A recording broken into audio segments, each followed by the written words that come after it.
presentation on the interesting topic of the preparation for young generations. Please, Aiko. Thank you, Pak Aswin. Kemudian, very good morning, everybody. How are you doing today? Excellent. Good. Good. Okay. First of all, I would like to introduce myself.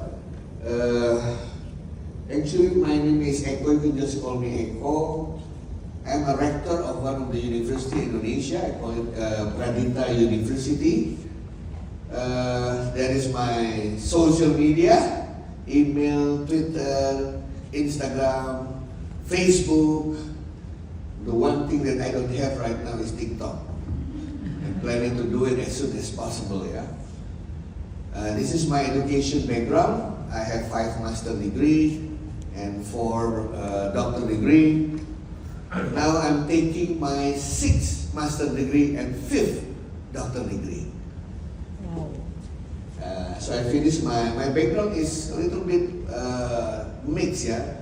I got my Master of Science from Harvard University, and then Master of Business Administration from Leicester, and then Master of Philosophy from Maastricht School of Management, the Netherlands. And then from, I also focus on the communication studies, the London School of Public Relations. And my doctor is a little bit confusing actually, yeah, Business Administration, and then Educational Technology, and last one is Defense Science. I just finished it last year. Besides being, what happened? Besides being academicians, I'm also active in the private sectors. I have my own company. I have my training company, consultancies, and also I'm helping several youngsters to build their startup business. In the government, I'm helping 7 ministries: Central Bank of Indonesia, Ministry of Education, Ministry of Finance, etc., and also Ministry of Defense. Okay. I have published 129 books. Wow. On IT, on management, communication, on music. I like music also. And there is my YouTube channel. Please like, share, subscribe. Ekoji channel. There is my website, eko.id.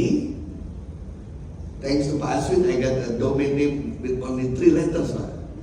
eko.id. This is my family. I have 1 wife and 4 children. 1 boy and 3 girls.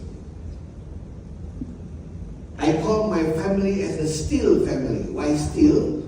Because S-T-T-T-E-L. Yeah, S is my first son, Satria, and then my 2nd, 3rd, and 4th daughters is Tiara, Trisha, and Tiana. And me and my wife, Eko and Lisa. So S-T-3-E-L, Steel family. My wife is a singer in Indonesia. She has published 5 albums with more than 100 songs. And then that is the presentation for today. Do you have any question about my life? Okay, can we start now? Okay, today I would like to share with you the one thing that is very important today that was taught by so many practitioners, but none of them are trying to dig deep down on the meanings. Everybody is talking about digital. Everybody is trying to digitize everything. But the problem is, do you do it with a right digital mindset? There are so many corporations in the world right now doing what they call as the digital transformation. But not all digital transformation is succeed. Why? Because they start the digitalization without the right mindset. I give you the example. Digitalization without a right digital mindset.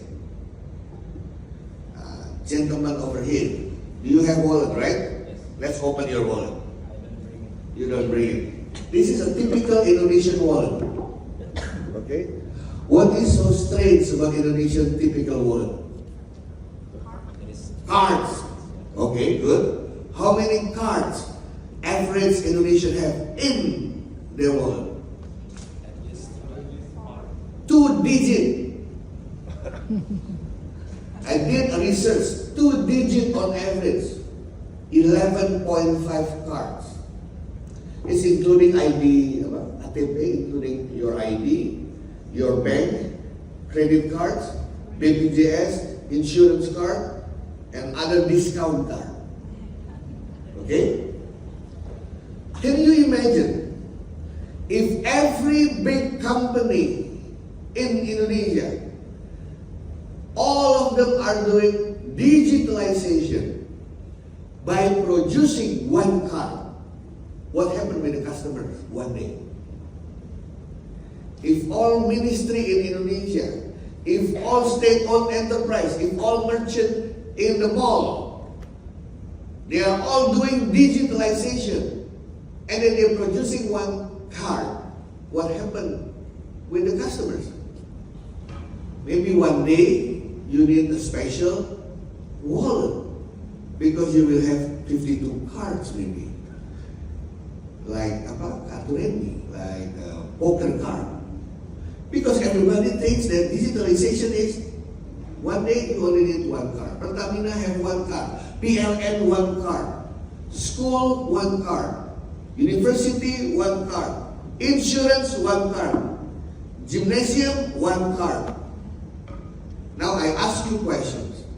If you're doing the digitalization with the right mindset, actually how many cards we need? Singapore people said one is enough for everything. But in China, they said, no, you don't need a card. What you need is one application. That's it. One application in your headphone. That's it. But Japanese people said, no, you don't need card. You don't need even an application. What we need is only your face. Why? Camera is everywhere. You have face recognition technology. That's it. You got the point, right? Digitalization with the right digital mindset, the story is different. The second example, if you go to any cashier, in any department store, in hotel, you will see a range of EDC. You know EDC? Payment, electronic, digital, payment, yeah. BCA Bank have their own BCA. Mandiri Bank has their own. OFO has their own. Another bank has their own. And you have 7 or 8 machines in one cashier. That's why our payment system is not efficient. You have to pay everything every time you do the transaction. If we are doing with the right digital mindset, how many machines we have? We need one machine. Maybe if you think a little bit more, maybe we don't need machine, right?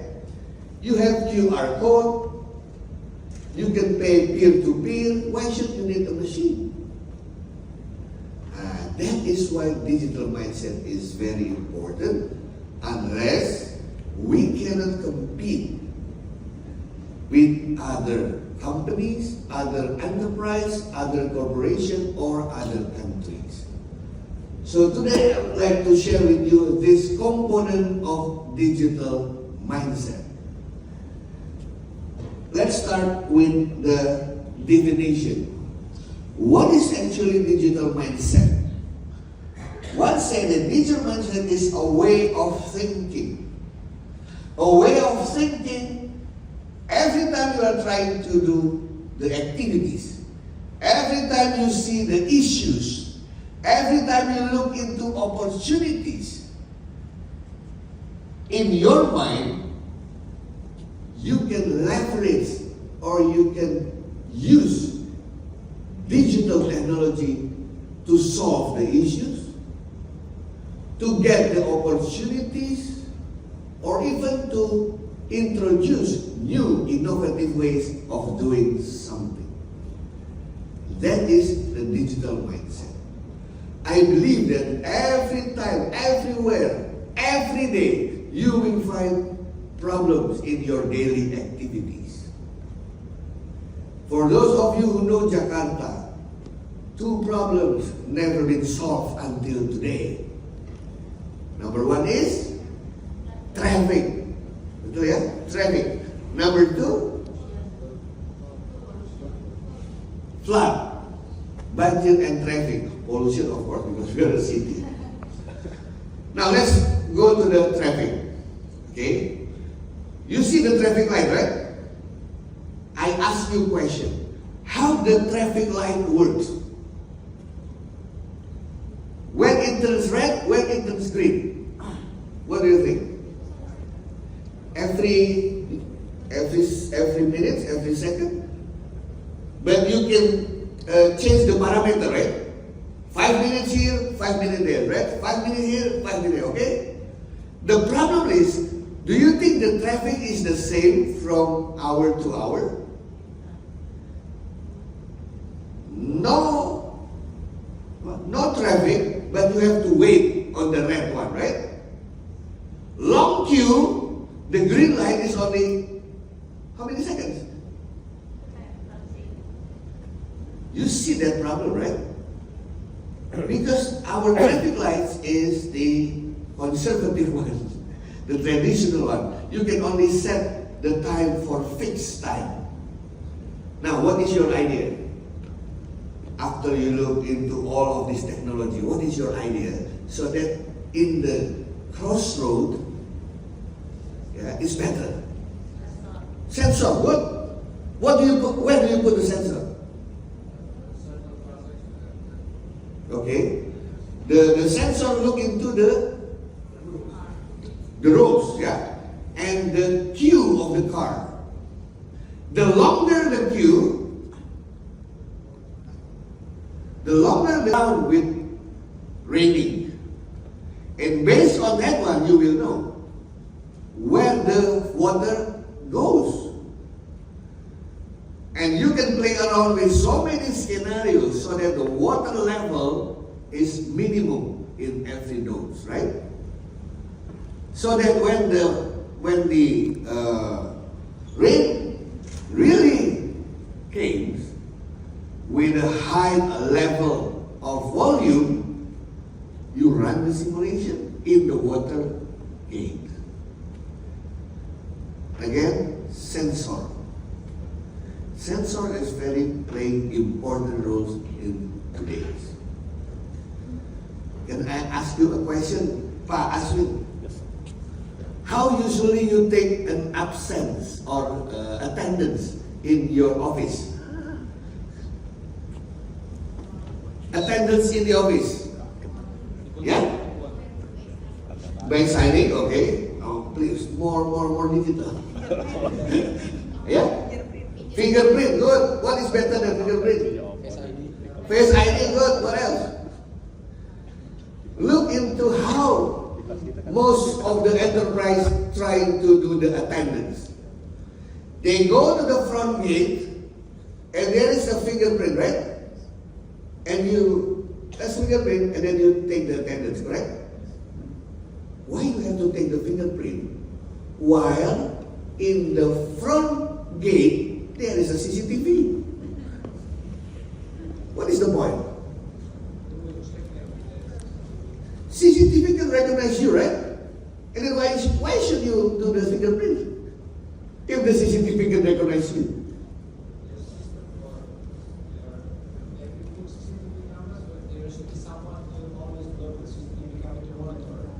Why don't you install the face recognition software, correct? Everybody using the Zoom? Yes. Okay, let's see what happened in the Zoom. This is a typical Indonesian Zoom. Number one, please turn on the camera. Everybody's turned on the camera, right? The second, please record the session, correct? And the third, please look into the chatting box. There is an attendance for your participation. Okay? My question is, do you need those three rules actually? No, right?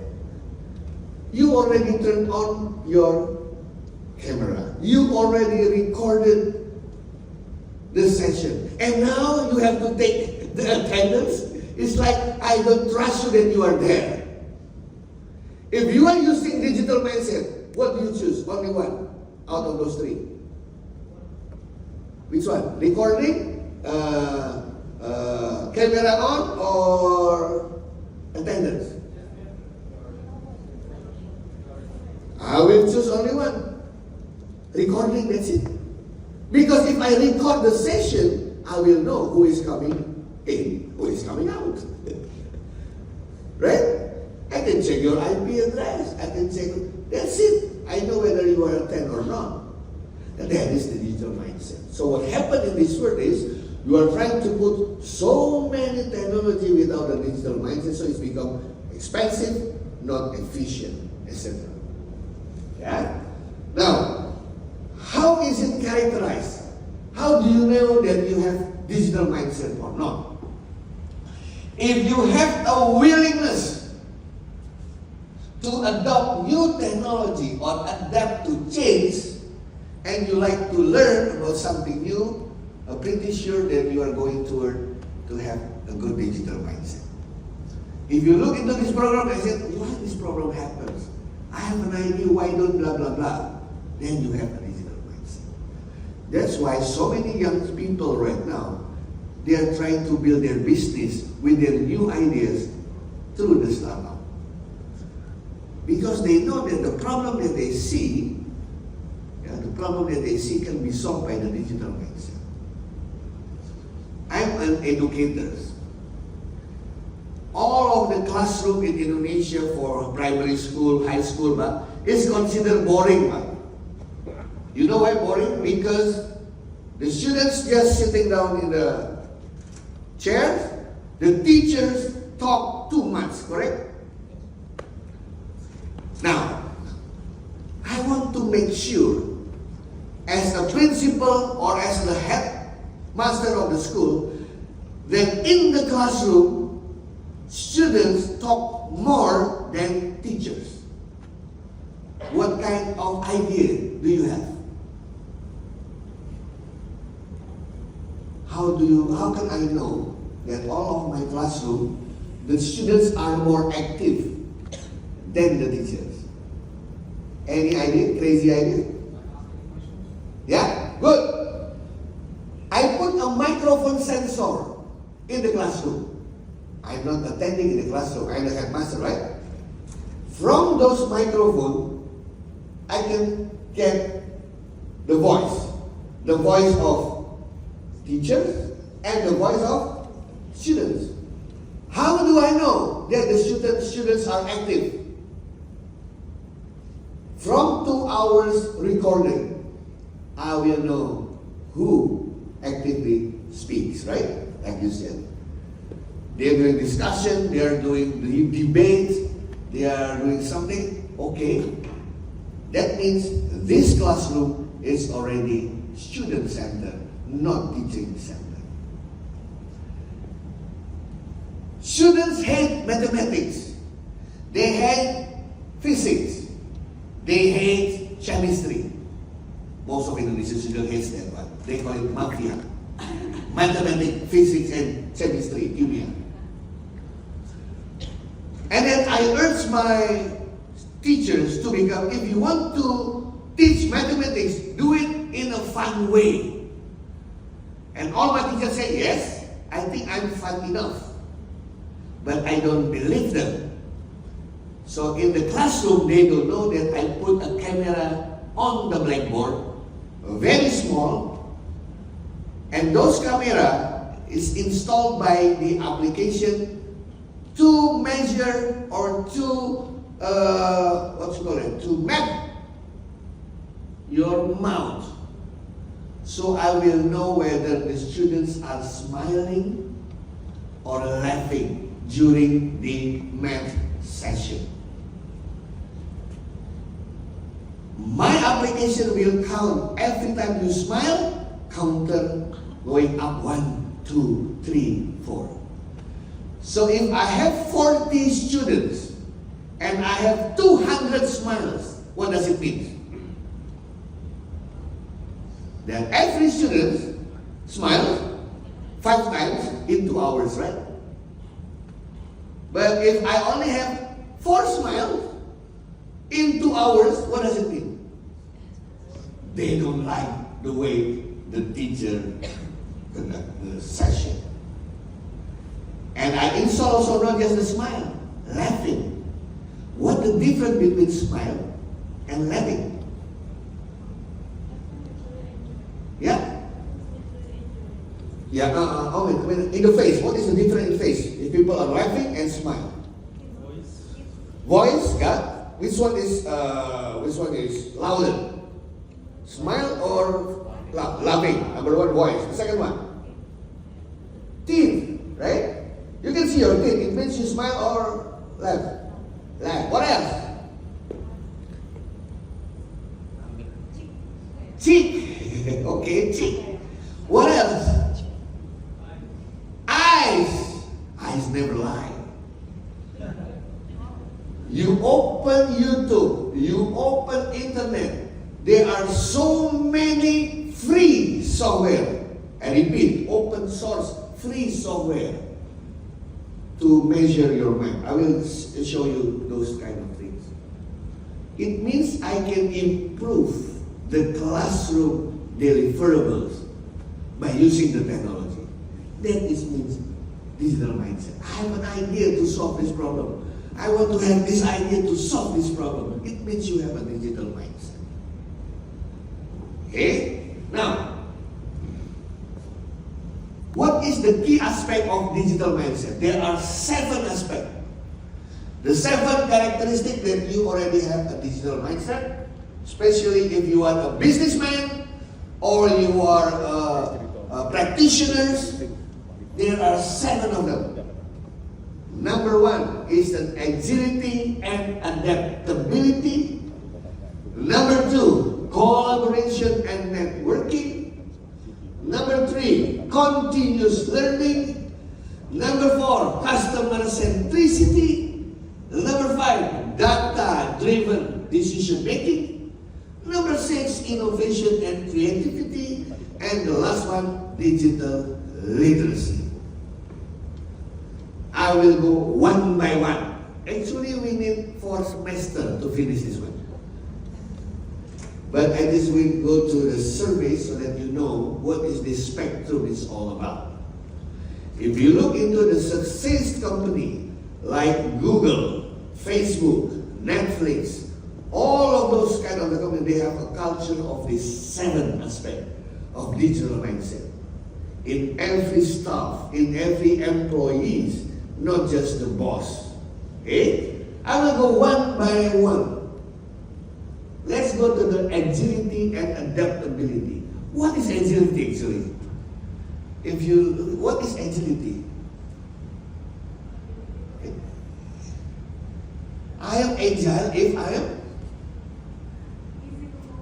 easy to move. Good is one of the attribute of agility. What else? Fast to move, easy to move. What else? Yeah, of if you are easy to move, you are become more efficient. Yes. What else? What is the attributes of agile? I am an agile person. Intelligence. Yeah. Intelligence. A part of it is intelligence, okay? Yeah. Scalable, okay? If you combine all of those one, it becomes one word with F in the front. Flexible. You are easy to adapt with whatever environment surrounding you. It means agile. For example, if suddenly the projector doesn't work, I have to still be able to teach. If suddenly the electricity is down, the class is still intact, but I have another strategy to conduct the class. If suddenly the aircon is off, we have another way to conduct the classroom. It means I'm agile. But the person who are not agile, it's easy to give up. Oh, okay, things are different, so I don't know how to do it. Why don't we take a break until tomorrow? In the business, agility is very important. It's about embracing change. Why change is difficult? Why change is difficult? Why you like to be comfortable? Because I feel safe. What else? You don't need an effort. Okay, good. You are in the comfort zone. Comfort zone means I'm already comfort. Why should I change? Yeah. You feel afraid of your security because you are trying to do something new. Okay, for example, you don't change. Do you think another person is changing or not? 20 years ago, if I ask you what is the brand of your handphone, what will be the answer? Nokia. Everybody is using Nokia. 20, 25 years ago. Now, who is using Nokia? Ibu, what happened? Nokia have a new one, eh? Where is Nokia now? In Indonesia, 90% of the market share in handphone is Nokia. Where is Nokia now? What happened with Nokia? They are number one. They feel too comfort. If you are number one, what is your psychology status? If you are number one, what actually in your mind or in your heart? I'm already number one. So, yeah. Yeah, you are feeling superior. And if you are feeling superior, what does it mean? Arrogant. You don't want to learn. Because you think that I'm the best. I have to learn from who? When Nokia have those markets, there is a young man going to the Nokia headquarters. Nokia, we have a new technology, never been shown in the world. The touchscreen technology. At that time, there is no touchscreen yet. Yeah? Everything is keypad. I have a touchscreen technology. What do you think? Most of the Nokia engineers laughing at that touchscreen.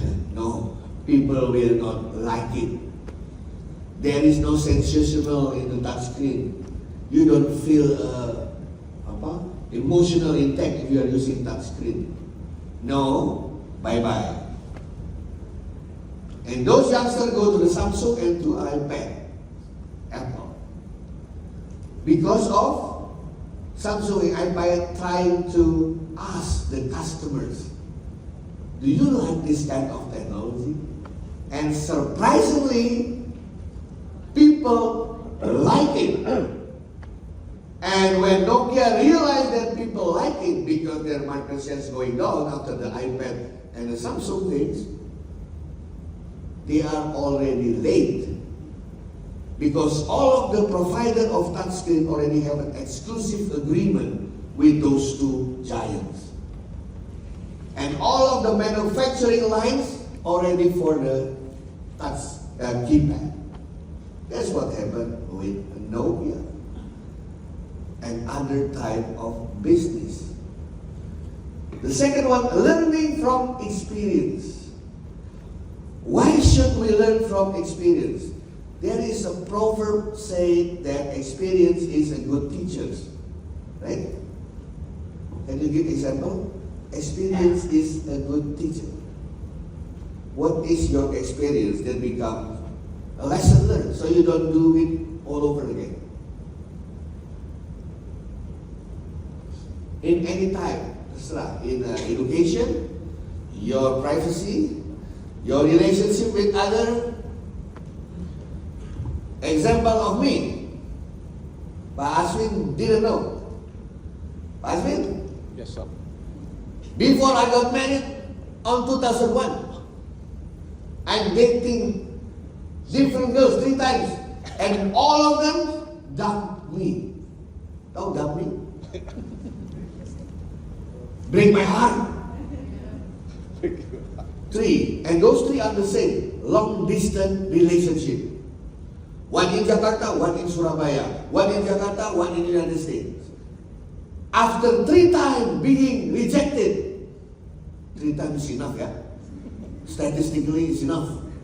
I learned from my lesson that I will not start another long distance relationship.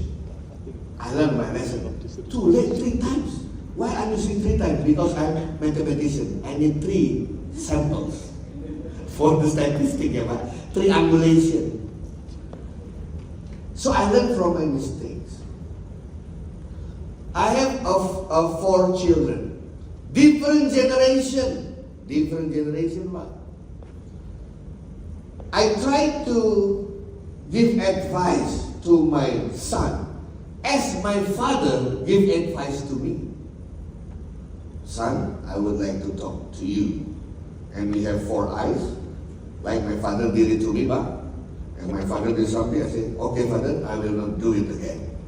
And tomorrow, I'm a different person, I don't repeat what happened. I did the same thing with my son. Son, I would like to talk to you. 4 eyes. Okay then, okay. And what happened? Nothing changed. For the second time, son, I would like to talk to you. Nothing changed. 3 times. And I talked to my wife, maybe we have a wrong approach. Let's make another approach. We send the advice through WhatsApp. So I and my wife trying to compose 1 paragraph of statement talking about our concern to him. Actually, it's an advice, right? It took 30 minutes to do the paragraph. Because every time I would like, how about this? My wife said, no, change this word. It's not good. He will cry. Okay, I change it. How about this one? No, don't use this word. He can suicide. After 30 minutes, the advice is there, 1 paragraph. Send to him, ready, okay? We said, yeah. But we said, white checklist, white, what does it mean? Deliver. After 5 minutes, 2 checklist, white. Yeah? Receive. And then typing. Oh my God. No reply, typing. Was my wife, and I said, oh my God, I think we have the wrong words, wrong advice.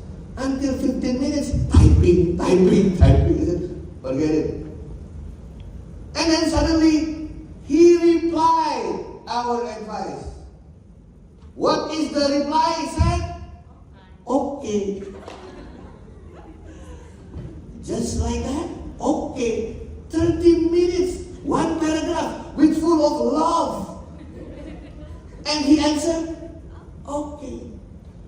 And my friend said, Eko, you are lucky still get an okay.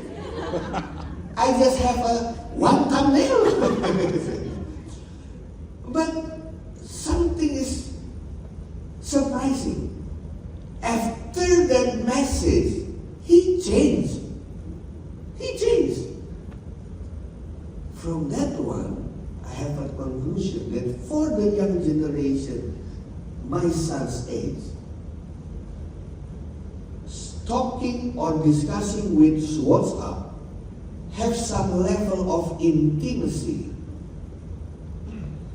In our generation, WhatsApp is very informal. WhatsApp. It's informal. But for the youngster, they have a parent's touch.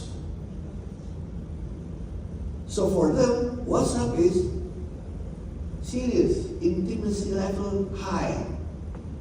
Not in my own generation. I learned from my experience. From now on, if I want to say something to my children, it's easy. Bring the WhatsApp. Trust me, if you just speak heart to heart, will not affect their feelings like we used to be. Flexibility and resilience, the same way, and speed of execution. This is a problem. Why speed is important now? Because in business, your competitors doing something every second, right? You are trying to sell a product or services which is cheaper, better, faster. That's from your point of view. But from the competitor point of view, the same thing. They're trying to do cheaper, better, faster. So when you are not doing anything, your competitors is doing something. I still remember when Japan is more advanced than Korea. You know what the Korea employees say to the government? This is what the employees say to the government. My government, if you want Korea to be ahead of Japan, please, we have to work on Saturday. Saturday used to be holiday.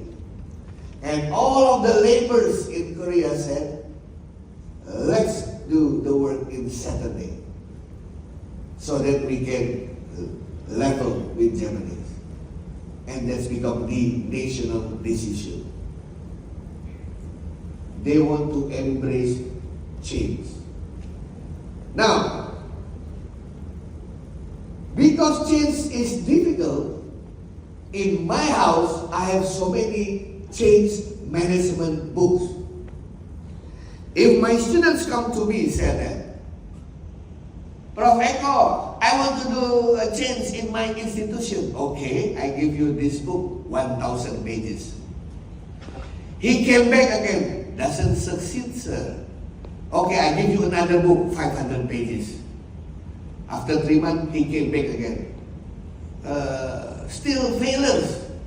I give them 100 books, 100 pages book of change management. If those books still doesn't work, I have the best change management theories. Only one statement. And usually in Indonesia or in the developing country, it works. What those one statement said.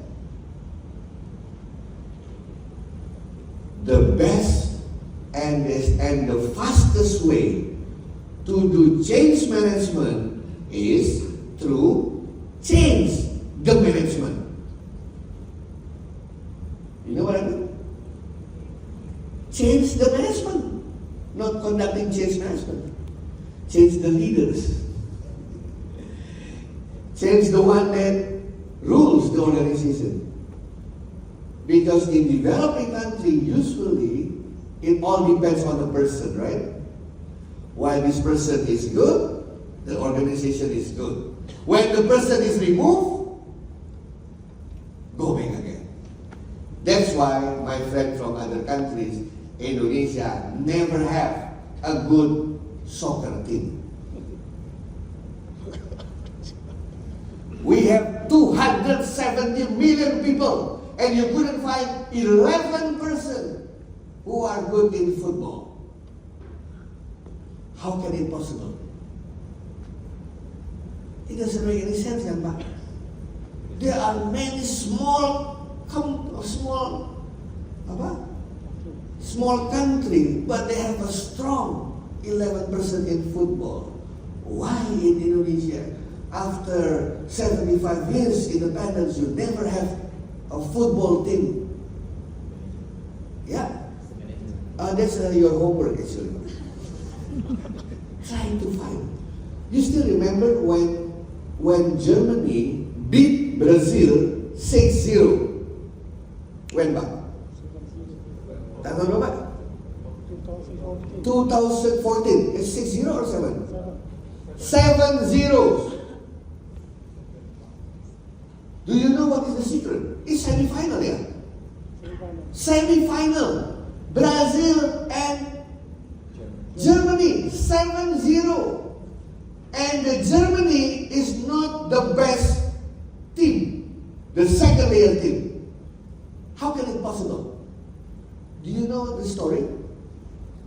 Behind that one is an application, SAP. You know what happened with this application? They study all the Brazilian players.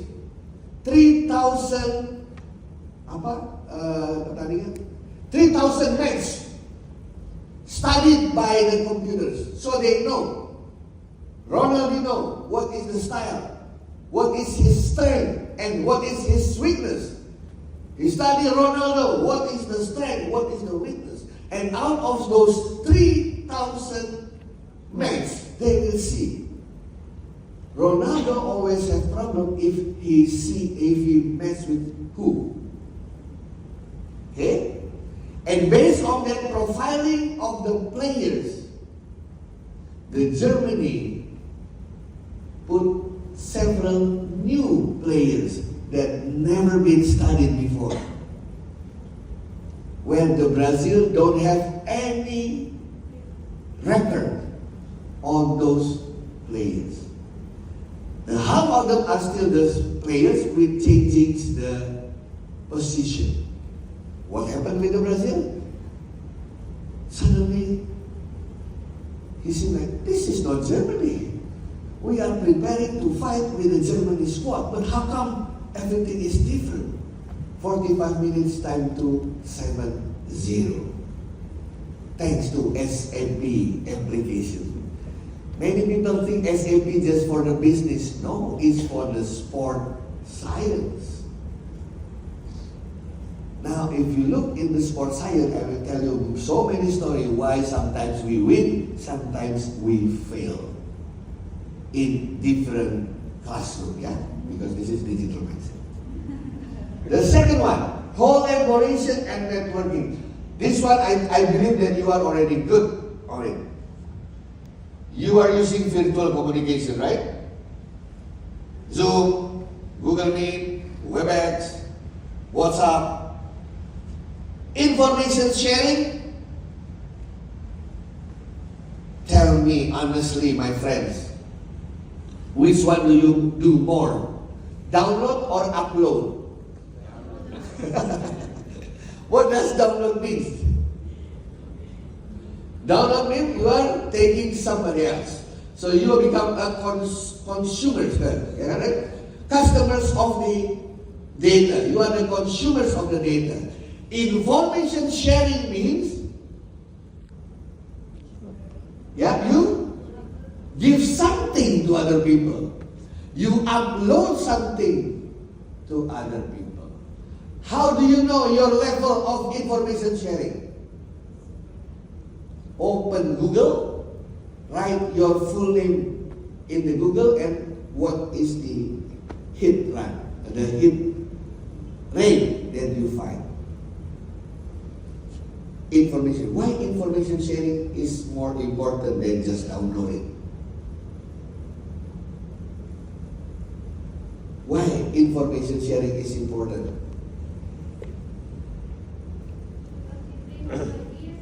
Yes?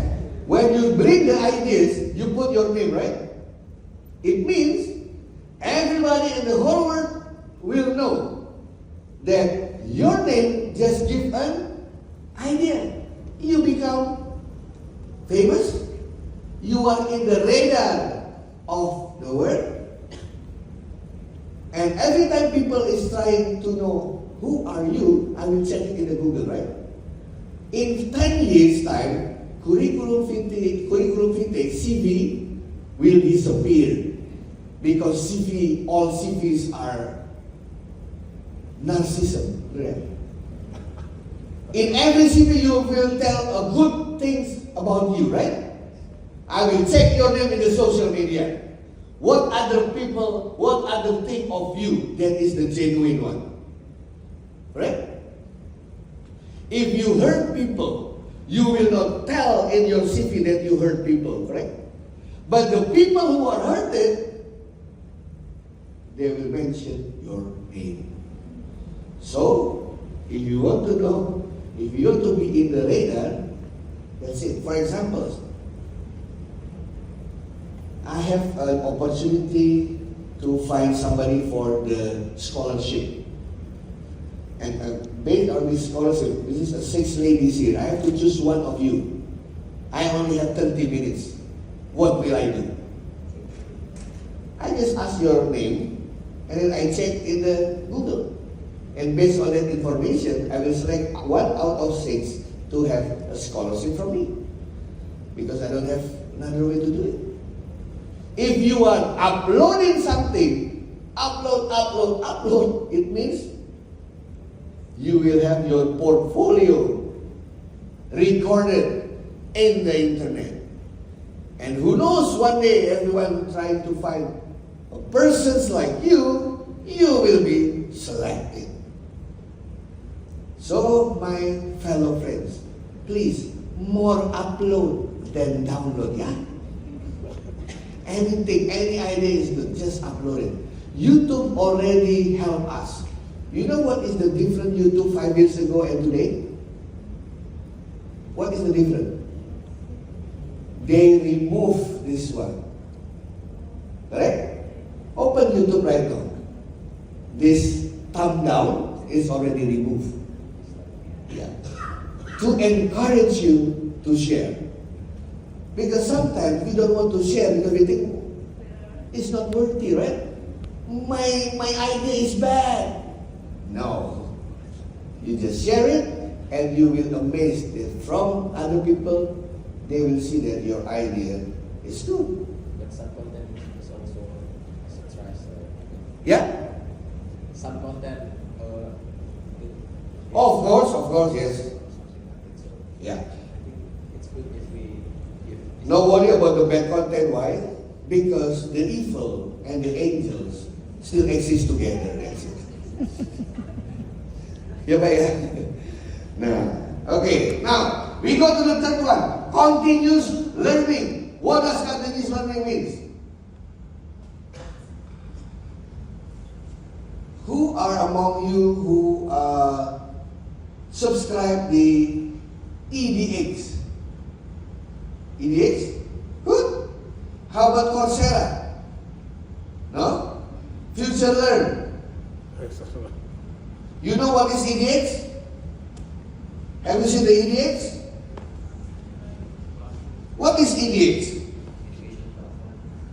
Let's see what is the EDX, yeah? Because this is what the competitors do right now. EDX.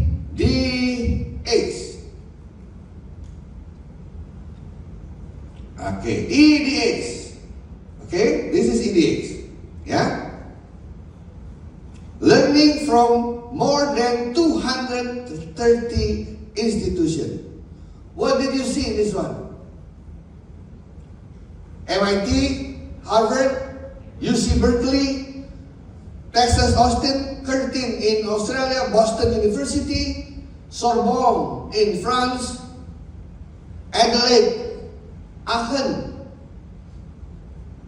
Caltech, Cornell, ETH Zurich, IIT Bombay, Peking University, Kyoto. What does it mean?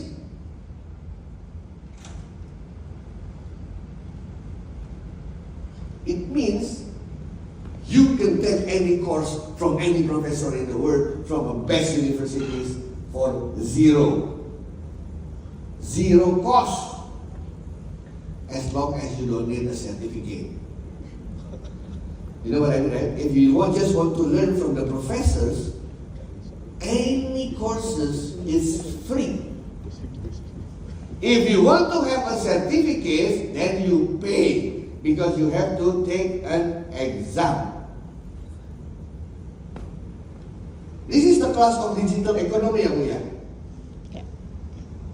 Look at this one.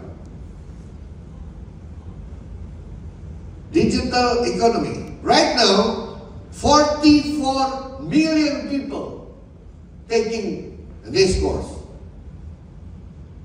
2,800 course of study. If you want to learn about digital economy, and all of the courses related to digital economy is there. From Boston University, from Wharton Universities, from Peking Universities, from MIT Sloan School of Management. And this is all free. You just log it in. Where is login? Sign in.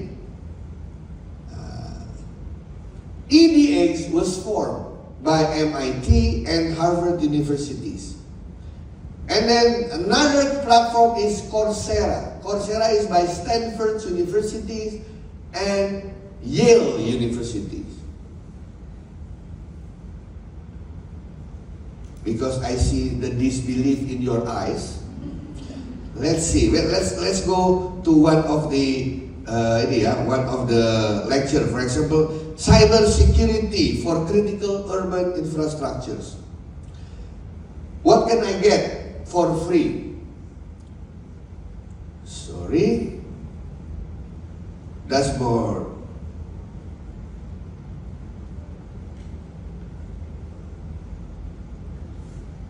Look at that one, yeah? Indonesia Cyber Education Institute already participate in this program. So you can just select the program.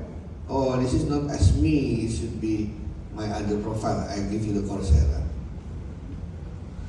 When you finish the program, this is what you will have. This is what you will have. But suspended, what happened with my...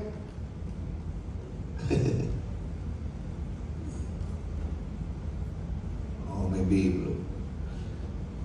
you will have this kind of certificate, EDX certificate. Okay, this one. This is the certificate that you will have from different universities. It means wherever you are in the part of the world, you have the same opportunity to have the same knowledge of other universities in the world. EDX, how many certificates you already finished? 2 classes. What which classes is that? Academic writing, I love that one. And then? Just 2, right? That's good. Ask me how many courses I finished. Yeah. I give you 100,000 rupiah for the one who have a closest number of how many certificates I have. Yeah? 50, okay. 50? 75? 300?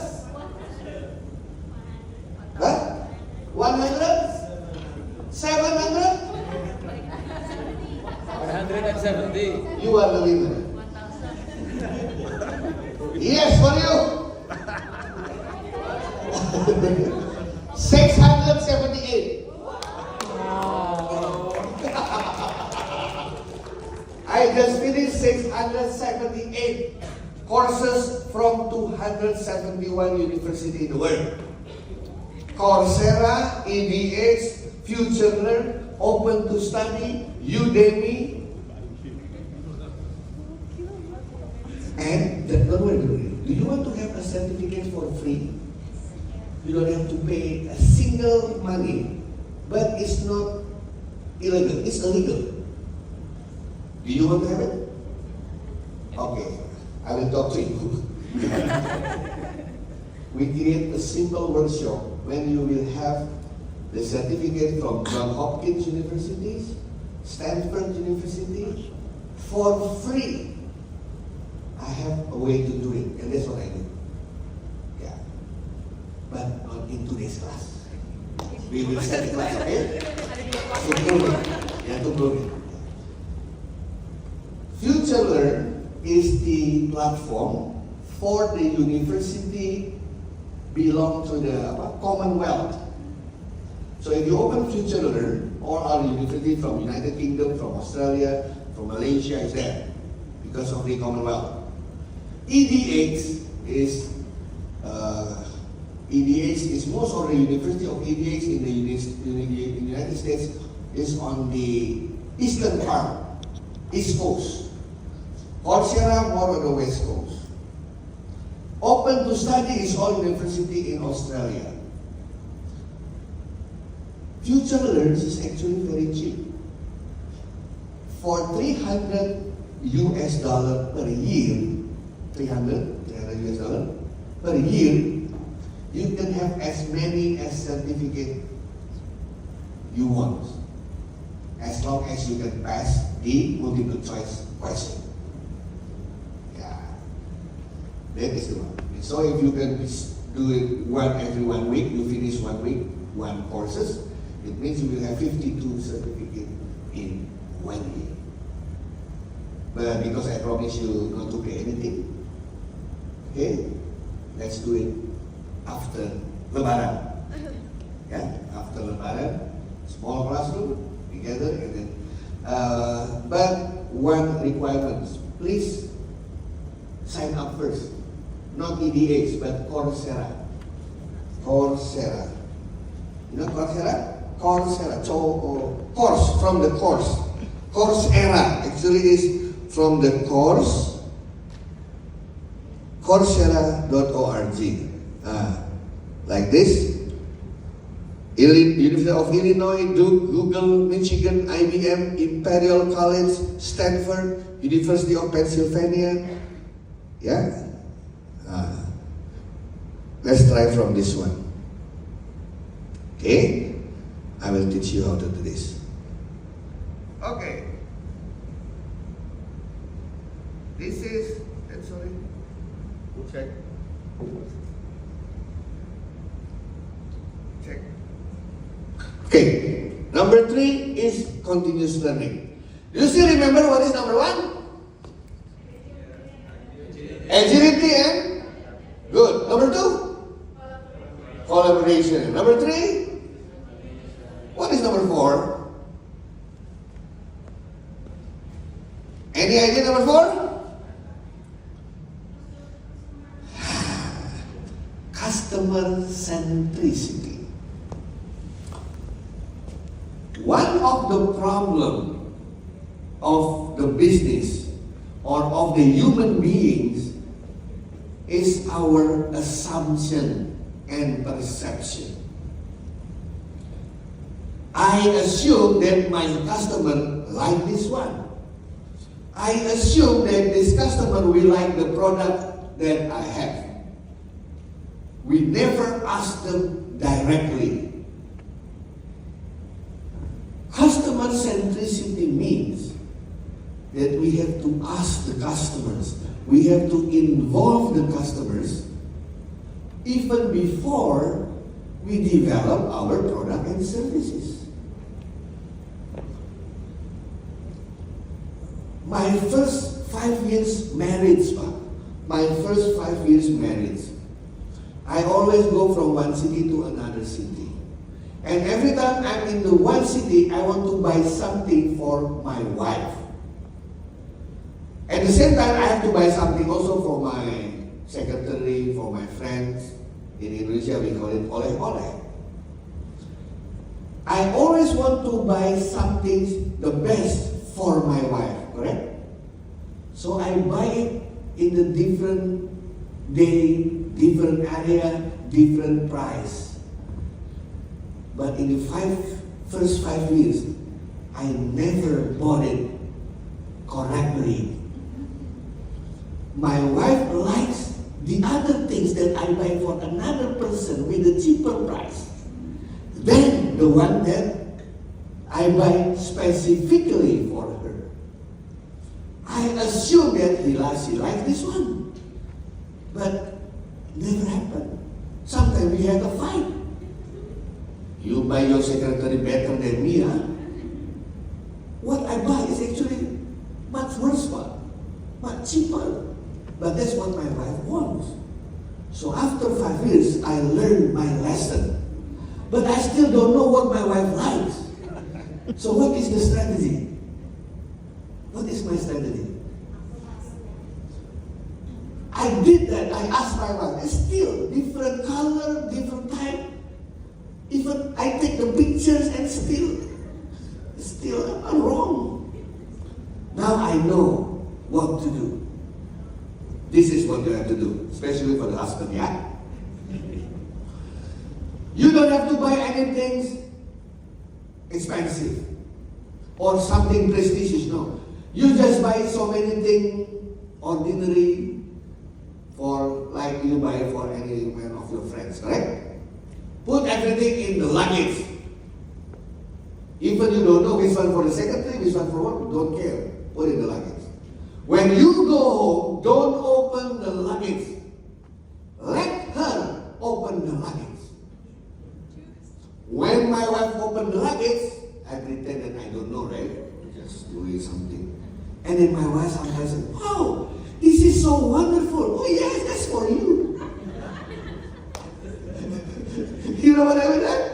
Oh, you like? Yeah, that's what I do. I select by my own, especially for you. And when my wife said, "What is this? This is so lousy." Yeah, I know. My secretary like that. Give the lousy one to the secretary. Yeah. That's why I call customer simplicity. Let my wife decide which one is good, which one is not. Now, in the business startup, so many youngsters have what they call what the name of the syndrome? Field of Dream syndrome. You know what is Field of Dream syndrome? The youngster develops startup company, and with their idea, they produce products and services. They always think that their products are good and people will buy it, right? And after they launch the product, nothing happens. Because they never tested the idea of the product to the customers. That's why in the digital area you will learn about Scrum, Lean Startup, on other kind of terminology, methods to be able to understand what is actually the customer's wants and needs, different wants and needs. Omni-channel experience. What does omni-channel experience? All bank create internet banking, virtual banking, e-banking. Everybody use it, but my father, because my father not IT literate. So the banks still have the channel for the veterans, for the old people. Not because they want to remove this people, because they know that we are still have different generation. The generation that like papers, the generation that don't like papers, generation that like handphone or the notebook or the computers. Indonesia is very special. The number of handphone exceeds the number of population. Right? Indonesian population 270 million. The number that's already sold for smartphone is more than 375 million numbers. It means 1% have 2 or 3 handphones. That is our characteristic. And one more thing, out of those handphone number, only 10%, 20% is postpaid. 80% prepaid. What does it mean? Prepaid means not postpaid, prepaid. What does it mean? They like to subscribe things. Maybe they don't want to be recognized. Maybe Pak Aswin number registered not under his name.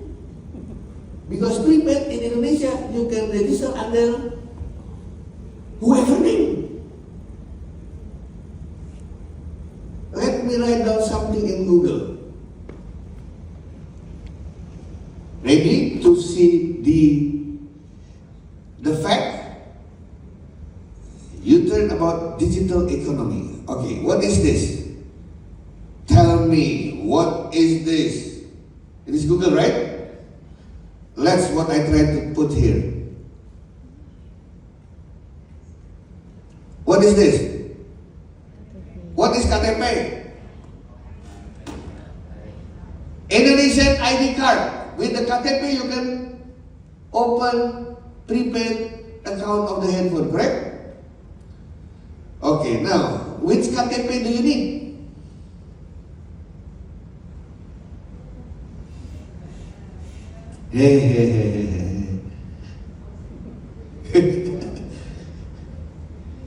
Yeah, what does it mean? No wonder sometimes people are using our name. It's a part of the cybercrime, right? This is all KTP. But now the telecom providers, KTP is not enough. They need a kartu keluarga to authorize the KTP. Okay, kartu keluarga. Do you need kartu keluarga? Then past when you will surprise that most of this kartu keluarga that shows in the public are coming from Desa Pakel, Desa Banyurojo, from Indonesian government at the village level. Because they are not digital literacy enough. They show this one, they scan this one. Multisite Kota Bandung, Dinas Kependudukan. Come on.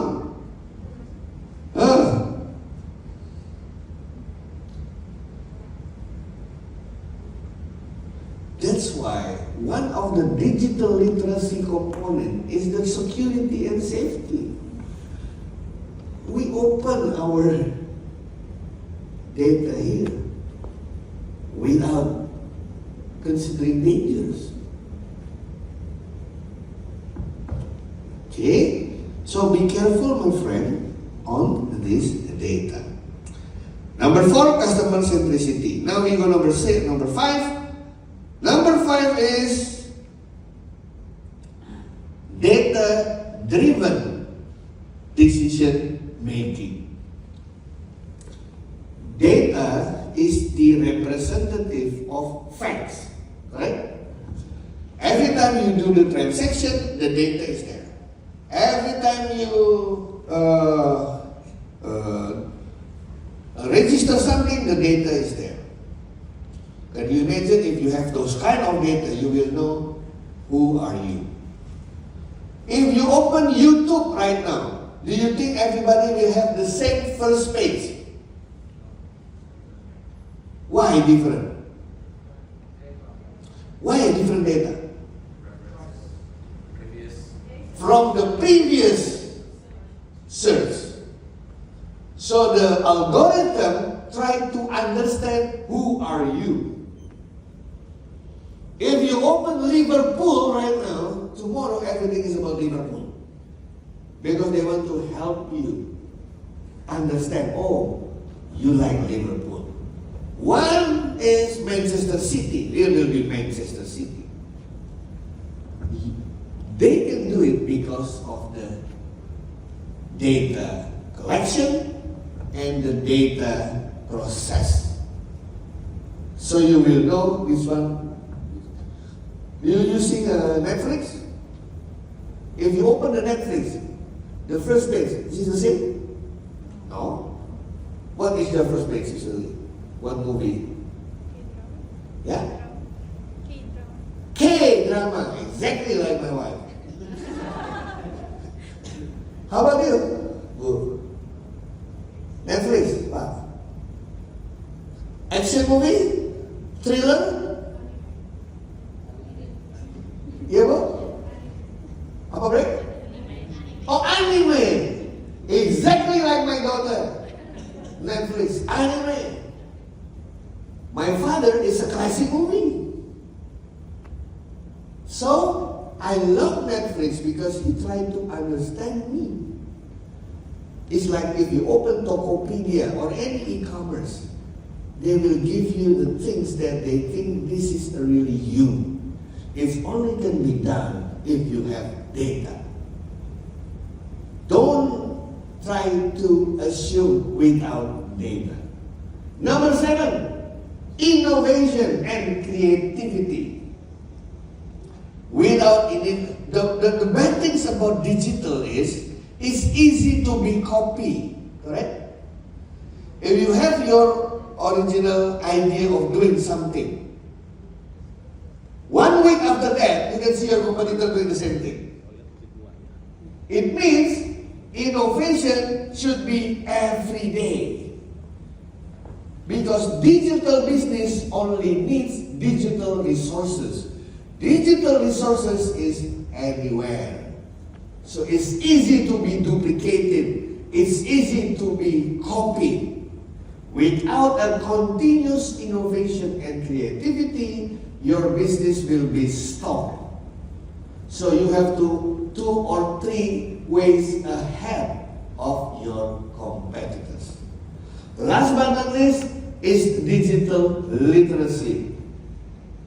You have to know about the media literacy for the digital marketing. You have to know about the cybersecurity awareness.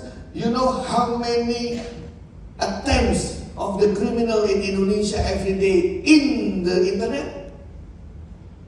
Because I used to safeguard the Indonesian internet. Right now, it's 4 million attacks per day. So one day, 4 million attacks to our internet infrastructure. So you better have those literacy. Okay? Examination. Test. Number 1. Okay, good. Number 2.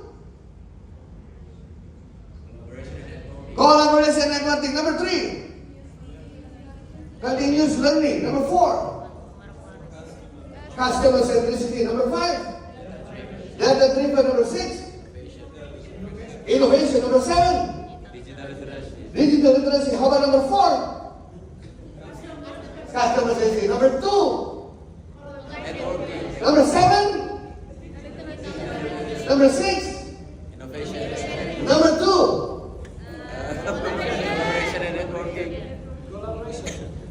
Hereby, I announce you as the digital literacy competency.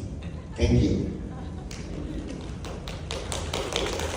Now, how how to measure your digital mindset. You want to measure yours? Take a piece of paper or just the notebook or whatever. I have 10 questions. 10 questions, yeah? Just put it in your notes. Any notes will do. You can use your handphone, you can use your notebook, you can use your pencil. I have 10 questions related to digital. Okay? Let's do it one by one. This is a multiple choice actually.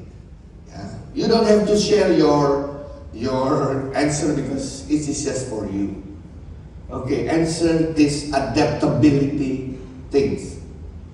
Write down your answer A, B, C, or D. This is not right or wrong. You are trying to map yourself.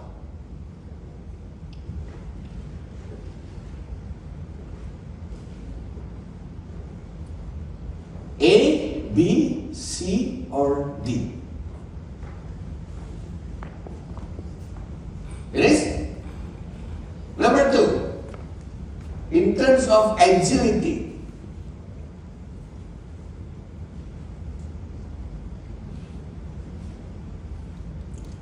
the more honest you answer, the more position that you will know for yourself.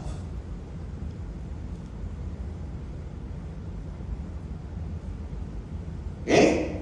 Number 3, collaboration and networking.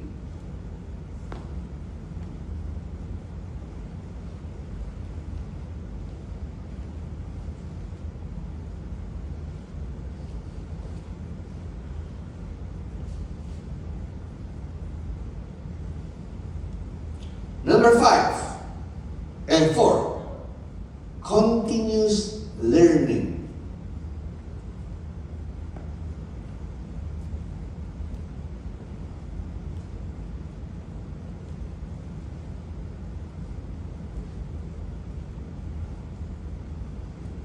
Ready?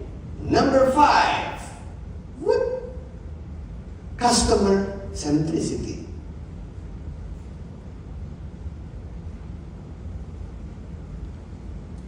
Customer means the person who you serve, or the people who get benefit of your existence.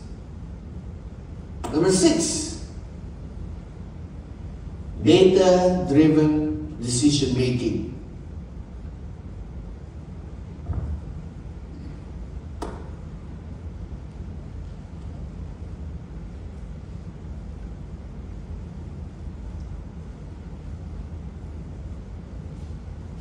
Number 7, innovation and creativity.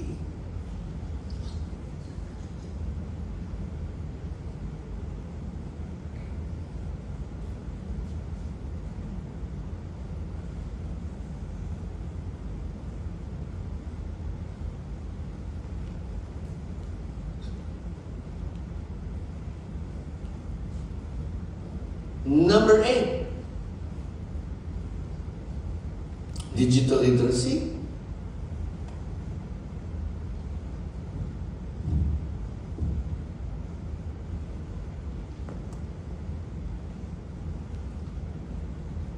Number 9, digital strategy.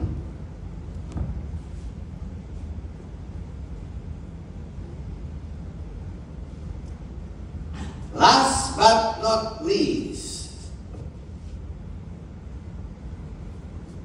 leadership. You have all the 10 answers? Okay, now let's calculate the total number. If you answer the A, the score is 4. If you answer the B, the score is 3. If you answer the C, the score is 2. And if you answer the D, the score is 1. You can sum up your number. What is your number, sir? 29. Thank you. Number 32.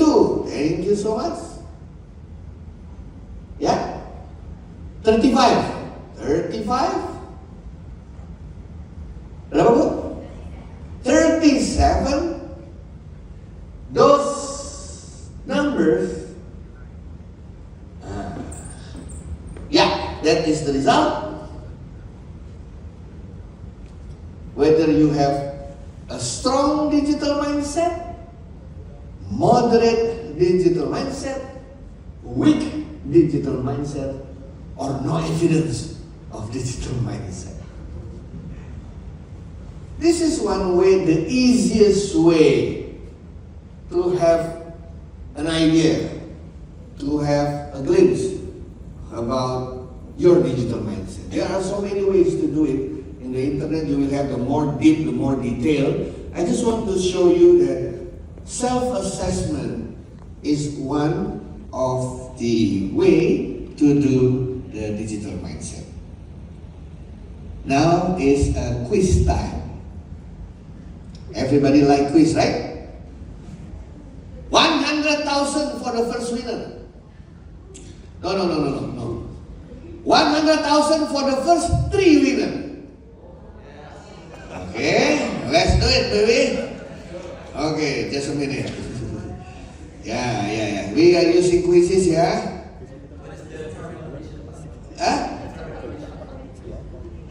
The fastest you answer the right, the fastest answering with the right answers will have the higher score. Ya, tuh jadi lupa gue. Sabar, just a minute, let me get.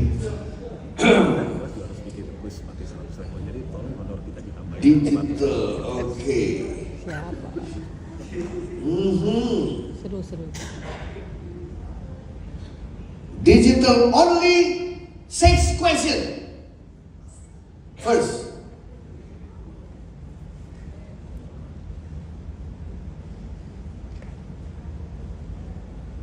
just a moment. Just a moment. This is a very easy one. I give you the easiest one. I save it first. Okay.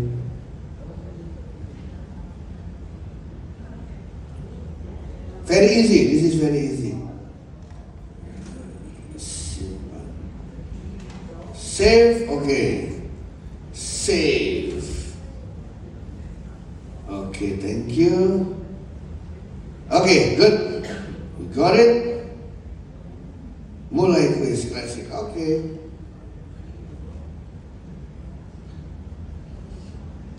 Make sure you have a connection of internet, yeah?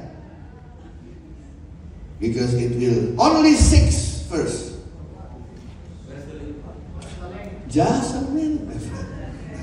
That is the link. You want a QR?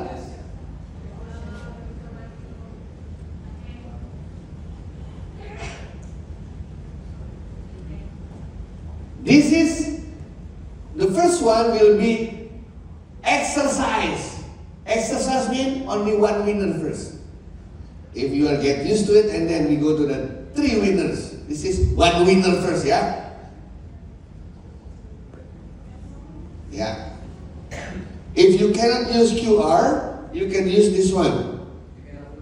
You can join myquiz.com and the code is 329095. Okay, Tarek already there, Arif Rahman. Oh, okay. Sorry. First winner first, this is the exercise, yeah? Only 1 first. If you cannot do in your handphone, you can collaborate with other friend and the winner will be divided by 2. So already 18 people joined already. 18 people, 19 already. 20. If you have 2 handphones, use it all. Handphone plus notebook, who knows? you can participate 2%. 22%. Can we start? Yeah, this is exercise. Only the first winner will get 100,000 rupiah untuk beli pulsa. Okay, 1, 2, 3.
One more minute.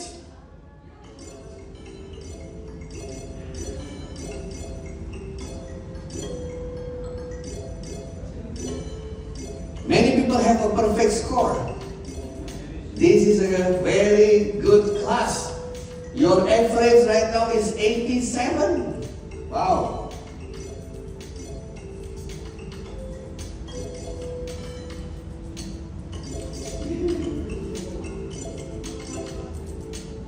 Okay, I'm still waiting for another 30 seconds. In 30 seconds.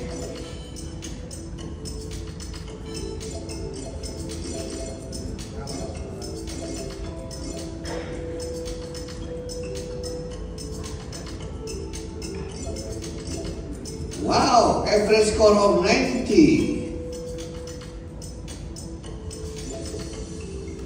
Let's see. The winner is Ebra. Where is Ebra? Ebra, come forward, Ebra. You just win 100,000 out of my pocket. But there are two first. Two, yeah? Two winner, yeah? Ebra and...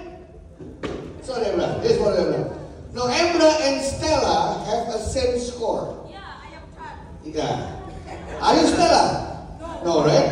But, oh, you're number 2, yeah.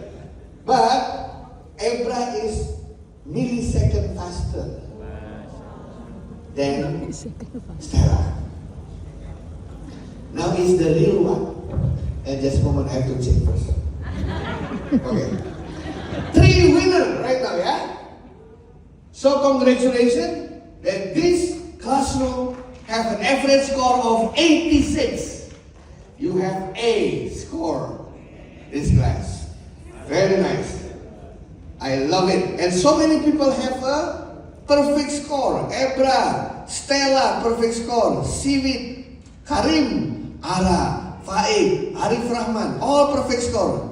I will stop here, yeah? I will not win. Now, it's the real one.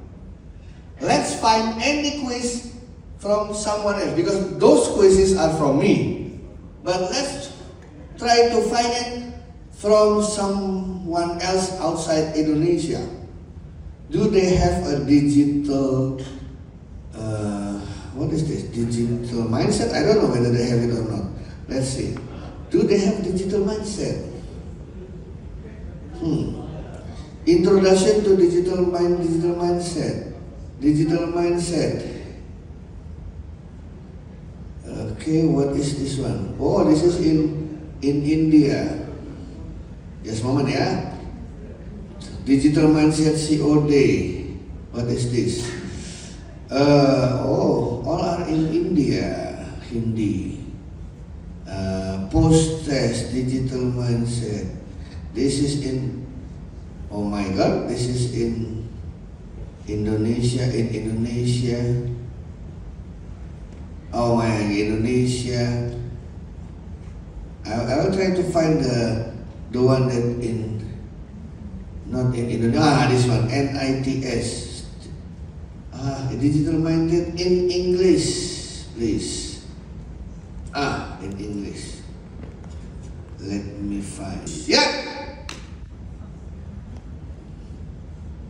054971.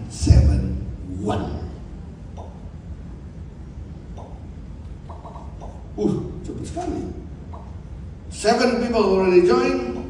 8 people. 9, 10, 11, 12, 13, 14. 13 people. Yes? Oh, you are a QR code lady. Okay. QR code lady. Very nice. Okay, QR code. You want QR code or come back again? Going back again to the join my quiz. 24, 20, 26. Oh, more people are coming. If you have notebook and handphone and 2 are the first and the second, you get more money. If you win. Okay. 3, 2, 1. Please have a great growing mindset.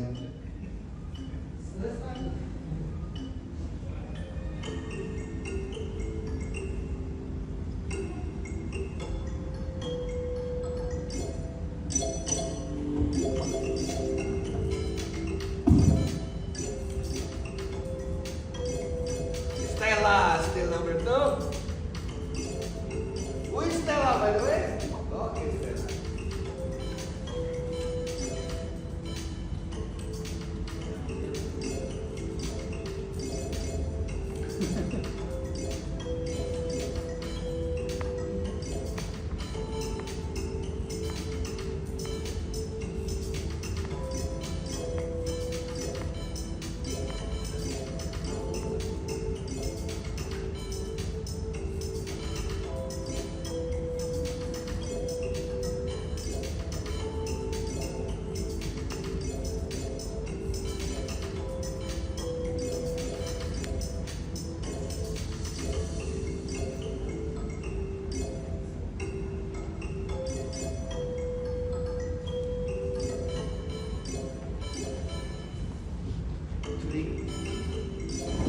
Three minutes left.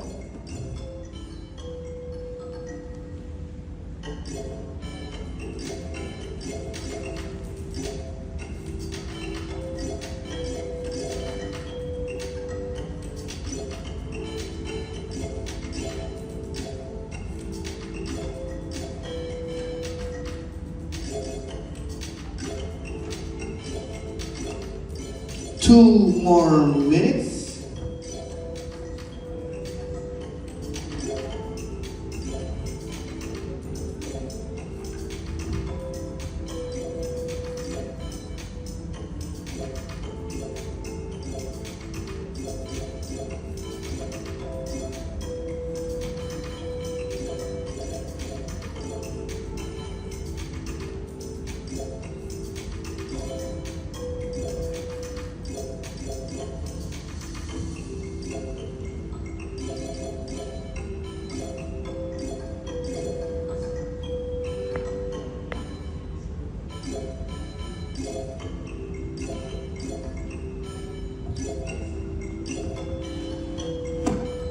One and a half minutes.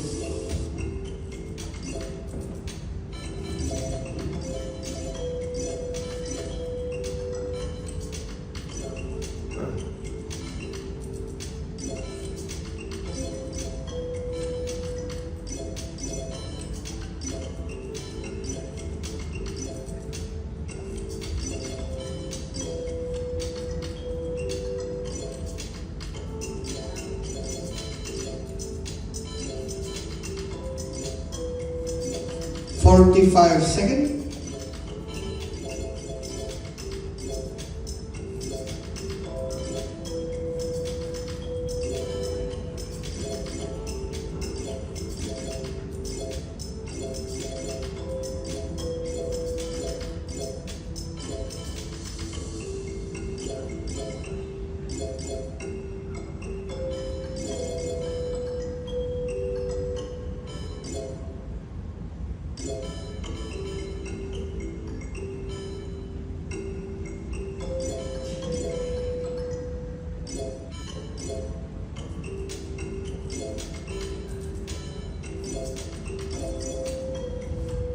Ladies and gentlemen, round of applause for Ara, Karim, and DDT.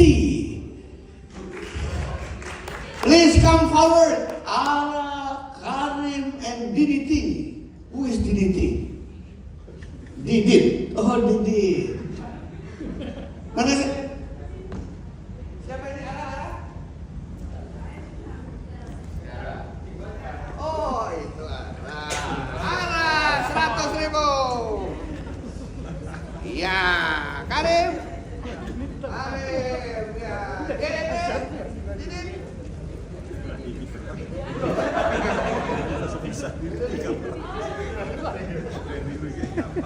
Round of applause semuanya.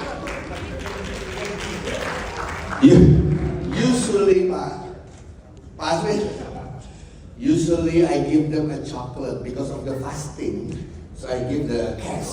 You usually give $100. $100, yeah. I forgot my $100 yesterday, 100 rupees. Okay, now the rest 15 minutes, all of my presentation is already in Pak Aswin. Yeah. On the rest of the presentation, I give you 5 proof. 5 proof that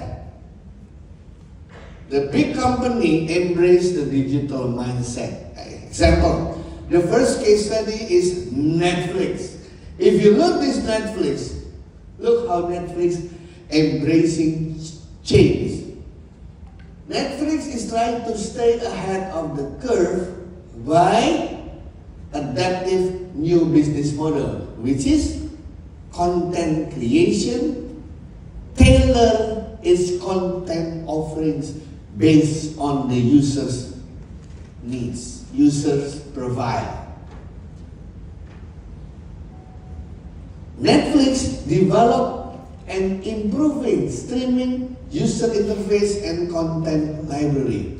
And the most easiest one is Netflix.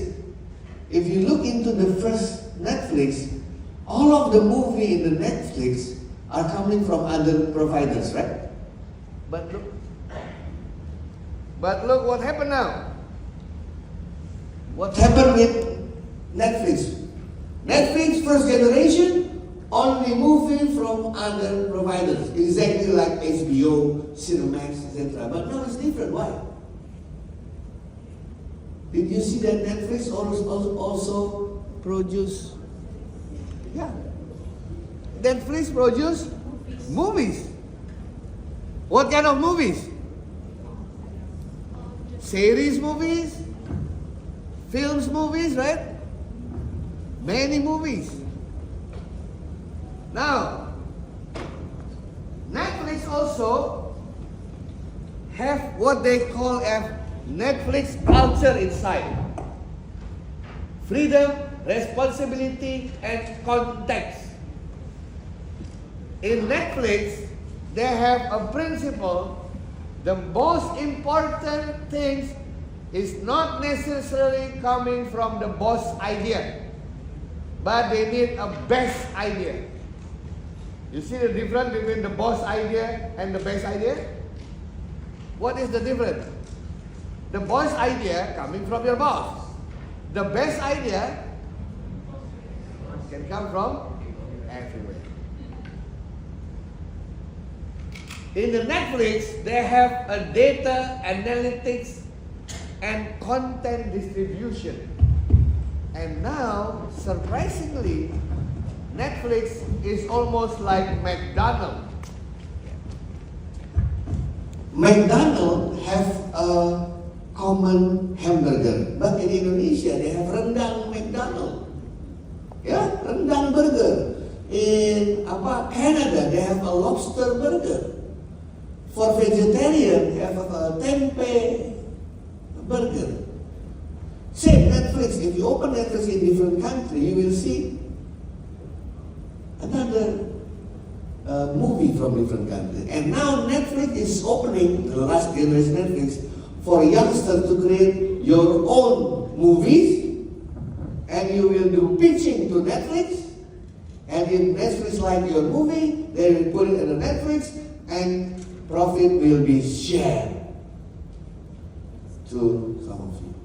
Can you imagine if sometimes in the futures there will be Netflix University? What is the Netflix University? Inside Netflix is not just the movies, but all of the lecturers recorded like this one, recording me, put it on the Netflix, and there will be 7 series. If you can answer the quizzes, you have a master degree from Netflix University. Can you imagine if YouTube create YouTube Institute of Technology? Because most of the lecture from MIT, from Stanford, from Cambridge University is already in the YouTube. And YouTube said, you follow this lecture, and then I will give you the exam, and if you finish the exam, you finish 8 courses, you got master degree from YouTube Institute of Technology. We can laugh now, but wait, what happens? 50% of primary school students in the United States is the users of Roblox. You know Roblox? Minecraft? You will see anak-anak Indonesia, Indonesian children, 20% playing Roblox. They play with other friends from other countries. Wait until Roblox create a school inside the game. Maybe you will have University of Mobile Legends. Because many people like Mobile Legends. Maybe there will be PlayStation University, where all of them, because this is a metaverse right now, they put a metaverse inside the PlayStation. Okay, that is Netflix. Netflix have the digital. The second one is Spotify. Who are Spotify users here? Same thing. Spotify is using the innovation by using the algorithm-based recommendation. So they will know around what music do you like, Karim, what kind of music do you like, etc. And they give you the recommendation based on the algorithm. Spotify also a data-driven decision making, because every time you listen to the music, you are recorded. Your behavior is recorded. So you can, and the algorithm can learn about your listening habits. Oh, this lady always play soft music every 8 p.m.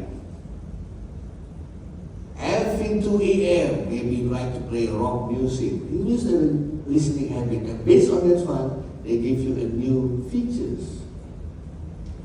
Yeah? If you learn about the Scrum or Lean Startup, Spotify, inside the Spotify, they have so many squad teams.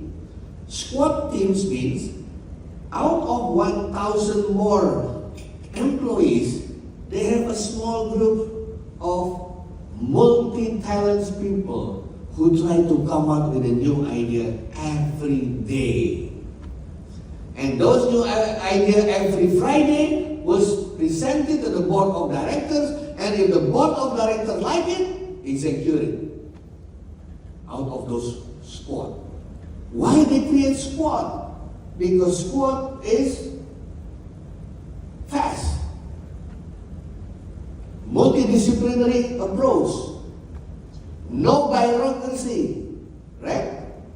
And they can have the idea flow freely without any interruption from your boss or your senior, etc. Okay? That is Spotify. Amazon also. The first time you know Amazon is e-commerce, correct? Yeah, kan? E-commerce. But now what is Amazon? The most or the highest revenue of Amazon is coming from the cloud services. Amazon provide you with hard disks, with processors, with supercomputers. You don't need to have supercomputers. You can borrow it from Amazon. You don't have to have a big hard disk. You can put it in the cloud in the Amazon. For that, you pay subscribe fee. That is Amazon right now because they embrace innovation. Now Amazon have an Alexa, the virtual assistant. Amazon changed their business strategy, customer experience and operation. Amazon can give you opportunity to personalize your product. You can customize the product. That is Amazon. Okay? Now the next one is Airbnb. You know Airbnb, right? How long can you rent Airbnb? 1 week? 1 day? 1 month? As you want. If I was born today, maybe I don't want to buy houses. I just rent Airbnb for 5 years, and then I move to another city, move to another house, 5 years, 5 years, 5 years, I can have many houses. Why should I have mine? It's all become variable cost. If I was born today, I will not buy cars. Yeah, I just need a Grab, go, etc. So one day, you will not have asset in your life. Everything is variable cost. It's good for your children. Your children will work harder because there is no warisan. There is no inheritance. Yeah, Airbnb. How Airbnb embrace digital mindset? They are using machine learning and artificial intelligence to know what kind of houses do you like, how long, how many. They know that Indonesians like to have one house, but inside the house 20 people. 30 people, kita senang rame-rame kan Pak? Airbnb no. Before they don't know, you cannot find a house with a 3 bedroom, but you can fit 20 people inside. It's not allowed. But they now know Indonesian like together with the cost-effective way. So Airbnb right now is totally different than before. You can bargain with the owners. Okay? Even if you are using Airbnb, you can ask them where to clean the house. You can ask every day, you can ask 1 week, 3 days, it's up to you. Yeah? Blah, blah, blah, blah, blah, blah. And last but not least is Tesla. Wah, ini masuk ini. Tesla. What is Tesla? Electric car. Innovate this one? Elon Musk. And thanks to Mas Elon, because Elon Musk helped us to graduate faster by using ChatGPT. Have you tried ChatGPT? Do your professor know? No, right? Okay, just use it. Yeah. Does turn it in nose? Have you checked? ChatGPT for creating presentation, creating journal, even you can create Q1, Q2, or even Q0.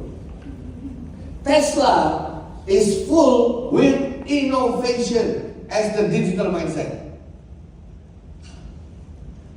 And not just the car, but inside the car is an advanced software. 3 months ago, I just returned from Korea. Korea have 3 big cars right now. Number one is Kia. Kia is the most, Hyundai. Hyundai is number 1. Number 2 is Kia right now in Korea. What is number 3? Who can guess? Number 1 is Hyundai. Number 2 is Kia. What is number 3? Number 3 is the new brand car named Samsung. Samsung create cars in Korea. Can you imagine how is the software inside the car? Is exactly like your Samsung. Now it's number 3, suddenly very quick. So it's not just the car, but what is inside the car. That is Samsung right now. Yeah, this is how Elon Musk using the quick decision making by artificial intelligence software, and if you use internet collaboration and networking, he is not working alone. He are working with the battery manufacturers, technology partners, and even the government. You cannot work alone right now. You have to collaborate. That is one of digital mindset. Uber, Zara, Google, Dropbox, Twilio, Baidu, Alibaba, Workday, HubSpot, Datadog. This is the newcomers and the old people who are trying to embrace the digital mindset so they still prevail in the industry. They still sustain in the industry. So that is digital mindset, my friend. And I hope you know how important this one, because everything is already in the digital way. I thank you so much for the opportunity. My question has to do with open innovation and closed innovation with regards to the current generation that we live in. So if you are to advise a company with this advancement of tech, would you prefer them to go in for the open or the closed innovation? And what are the advantages and disadvantages of both of these in this generation? Thank you. Very good. Or closed or an open school of thought. Yeah? I'm a very liberal. I like everything to be open. For example, the ChatGPT, if you don't open that one earlier, you will enjoy it 20 years from now. You know internet, right? Do you think internet beneficial or not? Why? Who provides the internet content? Who provides the internet content? People, right? If all of us don't want to share, close, what happened with the internet? If we have a closed mentality, what happened with the internet? There will be nothing in the internet, right? Internet is there because we open. What happens if there is no open source? All of you will make Bill Gates richer and richer and richer. You know the story behind the ChatGPT? Why Elon Musk leave ChatGPT? Elon Musk already leave ChatGPT. He wants to create the new one. Actually, the story of ChatGPT, Elon Musk collect all of the best brain in the world to create this one, so that when it finishes, it will be using openly to all of the people in the world, so that people get smarter faster. Because if the people get smarter faster, your quality of life will increase faster. But Elon Musk is too busy. He is busy with the SpaceX.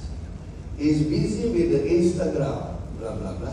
He forgot this initiative of ChatGPT. And when he visited the ChatGPT initiative again, he is very surprised. You know why he's surprised? Because most of the shares already bought by Microsoft. Almost 40% of the share already bought by Microsoft. He knows who is Microsoft. Microsoft will commercialize this ChatGPT engine.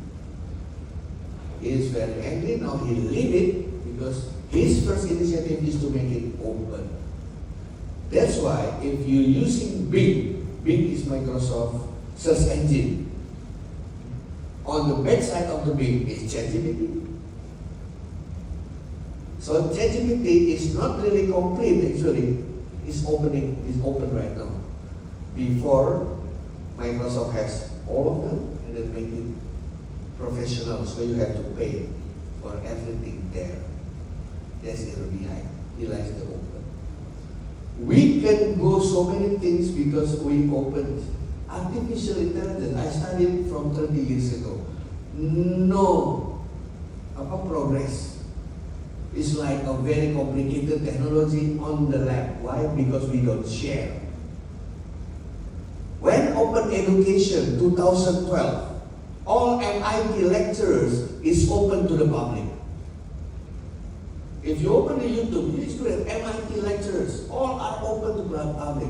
After 2012, the enhancement of technology is faster.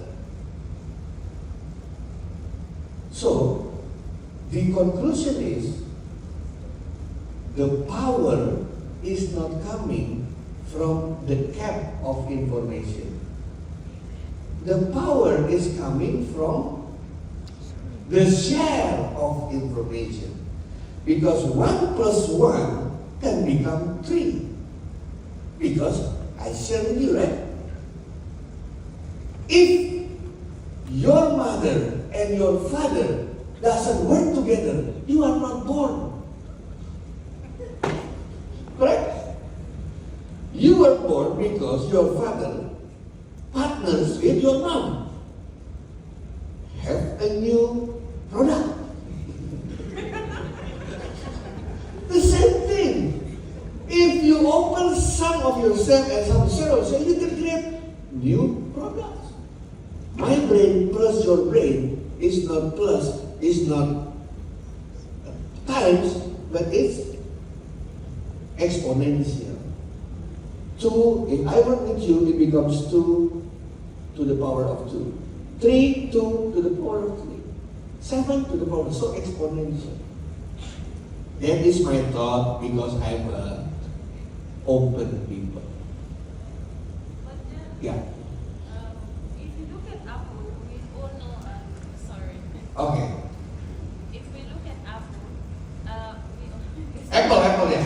I'm an Apple user also. I am an Apple lover. Yeah. Yeah. So if we look at Apple, Apple is a very competitive and they're using the high-end market strategy. Yes. But then Apple is a close, innovative company. Yeah. All the implementation of their ideas come from within the company. Yeah. But then if you look at their competitive strategy Yeah. and also if you look at the brand image Yeah. and also the market value, the profit that they are having is higher than most of the companies. And they are using the close innovation. So this is very successful for Apple Yes. and maybe other companies Yes. can also implement it. Yes. So a company like Apple, do you think this will have a negative impact in the long run? And if they are doing very well, don't you think it's better for them to continue using the closed innovation or they should switch to the open? Do you think Apple closed everything?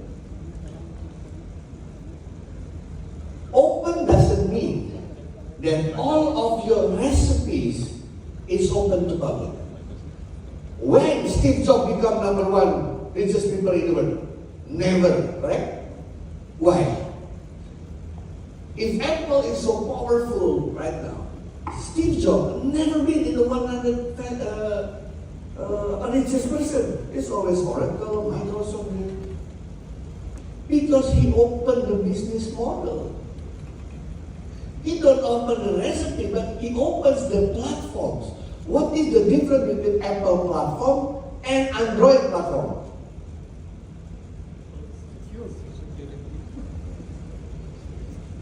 Exclusive. Good. If you are Android person, you want to put your application on the Android, the environment is open.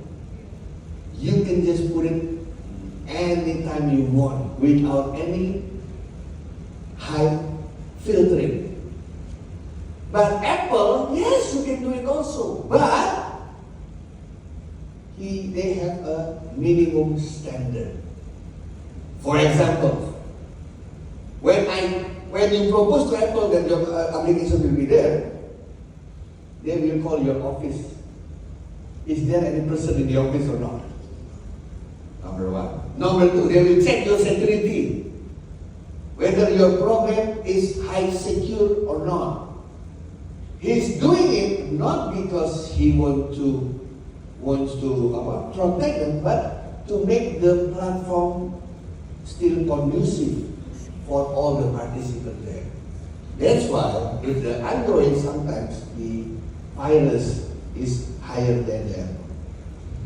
My MacBook is very difficult to have a virus, but my Windows almost every day. So open doesn't always mean you have to open the source code or you have to open your recipes. That you can open your business model, you can open your cloud. Apple give you a cloud, right? Right? You can open your cloud, you can open your, even you can open your algorithm. Like Google. Google gives you algorithm for face recognition for free. So you don't have to buy software. You just take it from the Google. When MIT opened the courses, everybody asking, what is MIT up to? Why open the course? They are one of the #1 university in the world. But how come suddenly all of the lectures of the Nobel recorded and put it on the YouTube? What is the plus for MIT? Yeah? To attract more people. Now we know what is the MIT research. Now we know which professor good in which one, right? After that one, what happened with MIT? Many Indonesian universities want to become world class. Now my question is, if you are in the world class, what do you want to become? If you are in the world class, what will be your dream?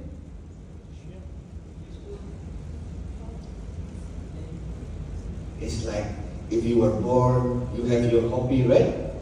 You keep your money because you want to buy a house, you want to go somewhere. After you 70, 80 years old, you have a lot of money. What will be you doing as a person? After you 85 years old, oh my God, I only have 5 years, 10 years, heaven or hell? What will you do with your money? I ask you a question. You try to give something to the society. That is the idea of, we already #1 in the world. We want to make as many people enjoy our education. Not just exclusive people who have a lot of money. One course in MIT is $2,000. One course. But now you have for zero. But you don't have a certificate. If you want to have a certificate, you know how much you have to pay for one course? Not $2,000. Give me a number. In EDH. $39. $39. $79 US, you can have MIT certificate right now. That's how they want to contribute to society. They want to have that. Now it belongs to the humanity, not just exclusive people who pay. They want to make quality education for all. That's why Pak Aswin, every time I talk to rectors in Indonesia, and talk in Indonesian universities, what do you want to be? We want to become a world class of university, okay. But they don't want to share. All of the world class share. But the new university who wants to become world class, they keep everything by their own. So actually they are using the McClave rules. The more you collaborate, the more something you can have. So Apple knows that they have to share, they have to work together with other people. So yes, they close the MacBook, they close the device, but they open the platform. It's two different strategies, right? Like Netflix, they open the platform so everybody can create movies and put it there. That is between the close and the open. Sometimes you have to close also, right? Because everything you are open, maybe you don't have a competitive edge. You have a good cook and you open the recipe, what happened? No one will. Everybody will have the same cook. My question is, what is the ingredients to create a nasi goreng, fried rice? What is the ingredient? Fried. What do you need for ingredient fried rice? Onion, eggs, rice, chicken, sausage. Okay. In the world, the ingredients to create fried rice almost the same. But how come your fried rice tastes different than you? Your fried rice tastes different than you. Your fried rice tastes different than you. Why? No, sometimes that one is naturally sweet. The substance is the same, but the volume, the consecutive process that you are doing, the heart when you cook, with love, with hate will be different. The selection, right? That's what makes difference. What I want to say is, now education system in the world, they are not compete on the content anymore. Because content is everywhere, right? You can have content everywhere. But how you deliver the content, how you choose the content, how you tailor-make the content, how you taste the content to yourself, how you evaluate the content, how you revise the content, how you involve the students to create the contents. That is the process that you compete, right? Same thing.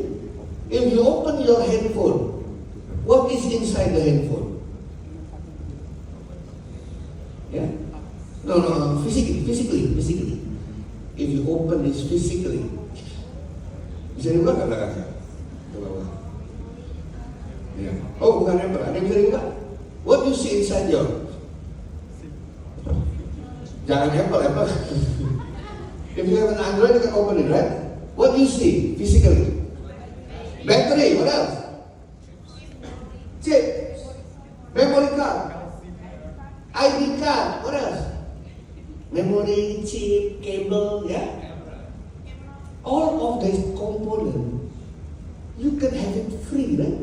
Free means you can have it everywhere you like. Even you can buy microprocessor from Apple, from the Intel, you can buy it. None of you you cannot buy it. So what is the difference between one and the other one? If everybody can buy those components. The way you structure it, so you have features, you have a menu, you have the colors, you have to have push button. You compete on that one, not on the component, but how you integrate the component. That is the real competition. Because one day or another, all the components will be free. Free means open. After you have everything open, who will integrate it? Who will design it? That is really the competitors will take place. Thank you for the question. One more question for the man? Okay, good. Good questions, Oblo. Yeah, good. Thank you for the opportunity. I'm Selvi from Faculty of Economic and Business. My Okay. question is about AI intelligence. AI, oh my God. Artificial intelligence.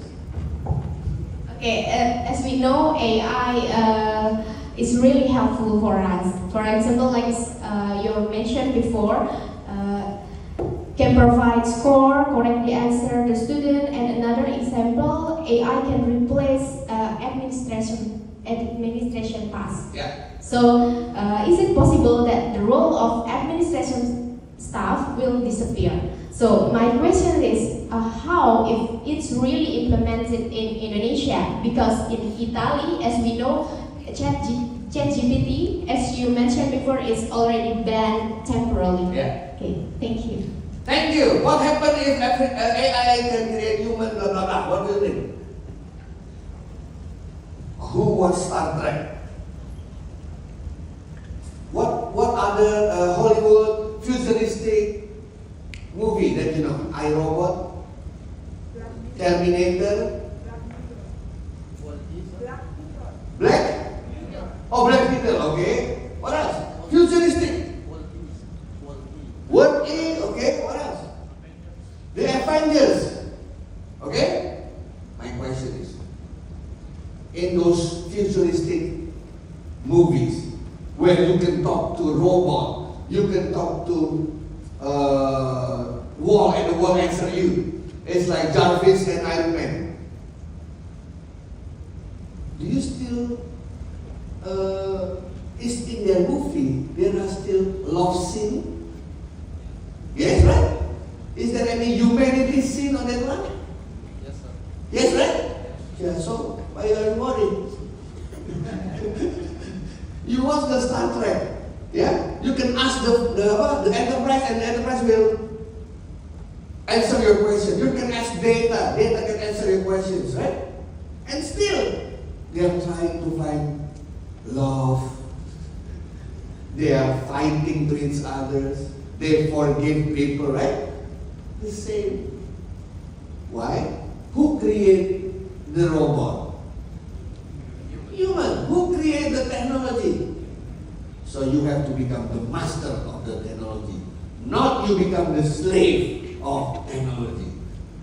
If you don't like the technology, simple, destroy it. Why you are confused, right? Which one is better? You or technology?